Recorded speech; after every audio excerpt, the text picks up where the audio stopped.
करामात दिखा सकते हो। महाराज सच्चे पातशाह कहन लगे बहादुर शाह आज तेरी गद्दी है ना, ये करामात ही है। ये गद्दी दे कितनी ताकत वाली है, जे तू जो कह देगा वही हो सकता है, वही हो जाना। कहते नहीं महाराज मैं नहीं कहना, कोई शक्ति दिखाओ। सतगुरु महाराज सच्चे पातशाह कहते भी खोटा सिक्का है किसी को, कहते है जी। सतगुरु कहते बहादुर शाह आ जिहड़ा खोटा सिक्का है तू हुण बादशाह होंदिया कह दे भी ये खोटा नहीं है, ये हुण तो चलूगा। कहते वो चल जू, करामात ही है। कहते नहीं जी करामात दिखाओ। सतगुरु जी ਸਿੰਘਾਂ ਨੂੰ कहते भी आ श्री साहब कड्डो ते आ जरा इन्हों करामात दिखाओ श्री साहब दी। फिर 5-4 गल जो ला के सिੱਟੇ तुरकां दे, कहते बस महाराज होर ना दिखाओ। सतगुरु महाराज सच्चे पातशाह कहते जिहड़ी करामात कहर दा नाम हुंदा, करामात नहीं देखी दी। ये थोड़े मुसलमाना च नाटक चेटक की एक काजा थोड़े जी होना, साडे च नहीं हैगा। असी रूहानियत दी ताकत नूं वाह लगदी तक वरतदे नहीं। पहला असी निरंकार जी तो आग्या लैने भी आ कारज करना, फिर असी ओह चीज़ नूं वरतदे। जां किसे किसे नूं भला करन लई दुनिया ते महापुरुष नूं भेजिया जांदा भी जाओ तुसी वरत सकते हो, भला कर दिया करो। करना पैंदा, वो ताकत देनी पैंदी। सो इस करके तां मैनूं कहना पिया। ढाडी सिंह कहते होंदे जिहदी जुबान ते फतेह उहदी हर मैदान च फतेह। तुसी फतेह नूं ही समझदे हो भी उदां ही है, और फतेह भी तुसी ना सुनते हो ना बोलते हो, तो बेध्याने जे हो के कहने हो। अब्बल ते मूँह मान लो छाले होए होंदे, बोलदा नहीं कोई। की कहंदे आ वाहिगुरू नहीं कहंदे। बहुत सोहनी फतेह बुलाउणी चाहिदी है। ये की कहंदे ने वाहि खालसा वाहि फतेह, बस वाहिगुरू के है। जिन्हें थोड़ी जीव नूं सुच्चे करना सी, जिस नाम ने वो नाम ऊँ कही जाणगे नामदान बख्शो। सतगुरु अमरदास जी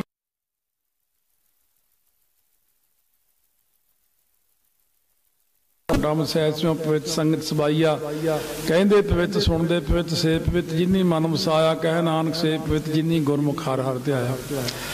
महाराज जी कहते ने भी नाम दे नाल मूँह पवित्र होना सी। हूँ तो तुसी देखो सारा दिन किसी ने वाहिगुरू कहना नहीं, पक्की गल। अज सवेर दा तुसी अपने मनां च निगाह मार के देखो तो आपदे तुसी जानदे हो सवेर दा कितनी बार वाहिगुरू कहा तुसी। किसी ने भुलेखे नाल भावें कहता होवे, नहीं तो थोड़े चो केड़ा बंदा है एक दो नूं छड्ड के जिहने सवेर दा 5 मिनट भी बह के सिमरन कीता होवे, किसी मूल मंत्र दी माड़ा भी कीती होवे, किसी ने 5 बाणियां ही पढ़ियां होण, किसी ने जपजी साहब भी कीता होवे। अज किन्ने थोड़े च बैठे जिन्हां ने रह रास पढ़ी होवे। जदों चढ़ाई कर जू कोई प्राणी तां ग्रंथी सिंह नूं कहणगे 2-3 वार कही दी कि महाराज नूं चरनां च निवास देवे, सचखंड वासी हो जे। सचखंड थां मिलदी है रह रास पढ़न दे नाल। रह रास पढ़ोगे तो सचखंड च थां मिलूगी। 5 बाणियां पढ़ोगे तो बेअंत जन्मां तक दे पाप 5 बाणियां ही कटणगे। हुण ये पता नहीं तुसी की हिसाब किताब करदे हो, सवेर तो रात तक तुसी ये नहीं पता भी की करदे हो। करदे कुरदे कुछ भी नहीं है। वो जो तुसी शाम तक करदे हो वो तो थोड़ी ऐ जिवें पानी च मधाणी पा के कोई रिड़की गया 24 घंटे रिड़की गया। कहंदे की करदा, कहंदे मक्खण कढ़दा। कहंदे वो इहदे चों मक्खण निकलना, पानी चों निकलदा मक्खण किते। सारे जने बैठे, सब नूं आपदा सवेर दा हुण तक दा समा, सवेर दा की कीता। सवेरे उठे पहला चाह पीनी है, नहाते धोते आ, बुरश बरश जा कर लिया, फिर परौंठे खाने, मक्की की रोटी खानी है, लस्सी पीनी है, मक्खण खाना, दही खाना, फिर कम्मां कारां च लग जाना, फिर गल्लां गप्पां मारनियां, निंदा चुगली, फिर टीवी देख लिया, तड़के तड़के अखबार भी पढ़े।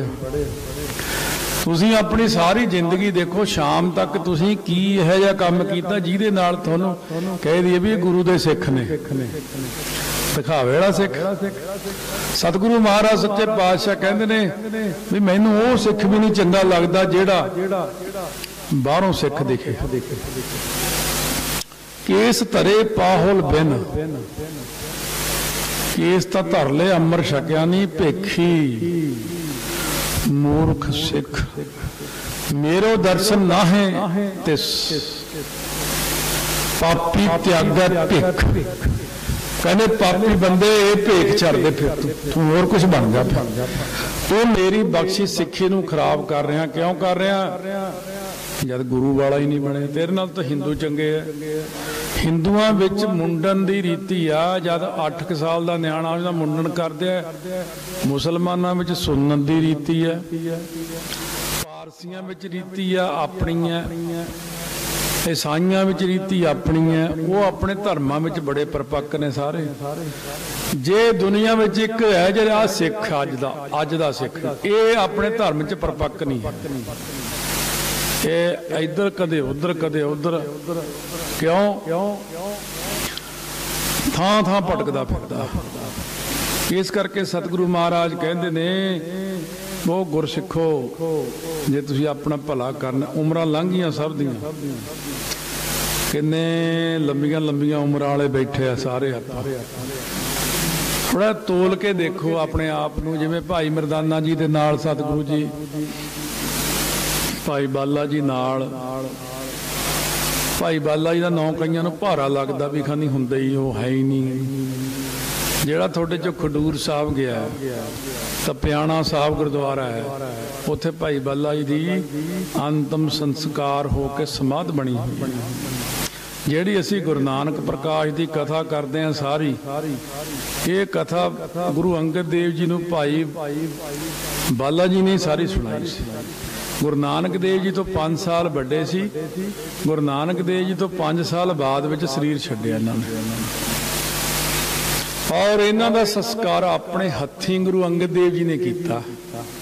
अज लोग कहने भाई बाला जी नहीं होए। इस करके साध संगत जिहड़ी भाई बाला जी ने महापुरख और भाई मरदाना जी, तुसीं ऐ समझदे भी पिंड दे बूढ़े सी ये आम बूढ़ा जा होना। वो भाई दोनों ब्रह्म ज्ञानी सी।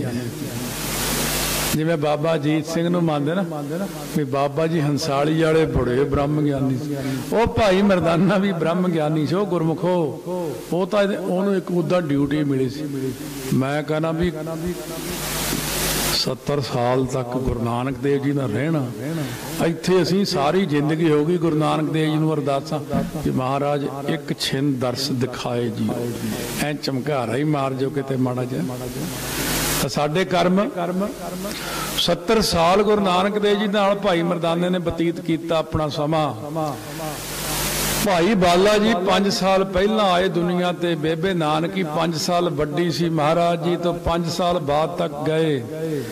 भाई बाला जी वो किसी नगर दे विच ऐ बाहर बाहर गुरु नानक देव जी जदों भी आउंदे सी ना किसी पिंड विच, सतगुरु सच्चे पातशाह जाके बहिंदे नहीं सी हुंदे, पिंड च नहीं वड़दे हुंदे सी। सतगुरु सच्चे पातशाह थोड़ी त्याग भावना दे सीगे। वैसे तो जिन्ने भी अज तक अपने स्वरूप होए ने ना गुरु साहब जी दे, पिंडा शहरों के अंदर जे नहीं जाके वड़ के बैठे, बाहर ही पड़ा लाउणा अपना। सो गुरु नानक देव जी महाराज सच्चे पातशाह बैठे, सतगुरु जी अपनी समाधि लीन ने। भाई मरदाना जी उठ के सैर करते इधर घूम रहे, घूमते घूमते गाहां तक चले गए। देखिया अगे आके होर ही तरह बराग जे विच बैठे तिउड़ियां जिहां पा के। महाराज समझ गए भी ये कुछ देख आया। वो ऐ नहीं सीगे, भाई मरदाना जी वर्गा साफ दिल कोई नहीं सी। गुरु नानक देव जी गुस्सा नहीं सी करते हुंदे, उन्हां दा बड़ा ही साफ दिल सीगे। वो कहने भाई मरदाना की होया, चिंता तुरजा होया है, की गल हो गई? कहने महाराज मैं अज तक जिथे भी देखा कोई बंदे उम्र 100 साल है, कोई 50 साल है, ਤਾਂ ਕਿਸੇ ਦੀ 125 ਸਾਲ भी देखे। ਉਹ ਜਿਹੜੀਆਂ ਪਰੇ ਕਬਰਾਂ ਜੀਆਂ ਬਣੀਆਂ ਉੱਥੇ ਦੇਖਿਆ ਕਿਸੇ ਦੀ ਉਮਰ 6 ਮਹੀਨੇ ਹੈ, ਕਿਸੇ ਦੀ ਉਮਰ 2 ਸਾਲ ਹੈ, ਕਿਸੇ ਦੀ 5 ਸਾਲ ਲਿਖੀ ਹੈ, ਕਿਸੇ ਦੀ 10 ਸਾਲ ਲਿਖੀ ਹੈ, ਕਿਸੇ ਦੀ 15 20। ਮਹਾਰਾਜ ਇਦੋਂ ਵੱਡਾ ਹੁੰਦਾ ਹੀ ਨਹੀਂ ਪਿੰਡ 'ਚ ਕੋਈ। ਕਹਿੰਦੇ ਚੱਲ ਤੇਰਾ ਸ਼ੰਕਾ ਨਿਵਰਤ ਕਰਦੇ ਆ। सतगुरु महाराज सच्चे पातशाह उन्होंने लैके अपने साथियों समेत पहुँच के पिंड की सत्त च काफ़ी बजुर्ग बैठे सीगे। वो खड़े हो गए देख के भी ये महापुरुष आए ने कोई। कहने हाँ जी। कहने आ साडे साथियों ने कुछ पूछना है, तुहानूं पुछ लो भाई इन्हां। कहने असीं तां बस यही पुछना। बार बार जिहड़ियां कबरां जिहियां बणीआं उत्थे 2 साल 6 महीने 4 साल 6 साल 8 10 साल 20 साल तक उम्र लिखी हुई है। वो क्यों भी थोड़े पिंड च थोड़ियां तो इन्नी दाड़ियां चिट्टियां भी वो बच्चों की कबरां या की है। वो बजुर्ग कहना जी ऐ नहीं गल है, साडे उरे आ सत्संग घर।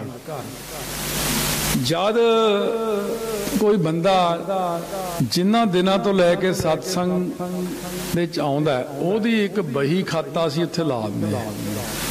वो संगत विच अद्धा घंटा बैठा असीं ओहदा लिखदे भी ये बंदा इत्थे बैठा है अद्धा घंटा जां 24.5 मिनट की एक घड़ी भी, एक घड़ी बैठा, 1.5 घड़ी बैठा, 2 घड़ियां बैठा।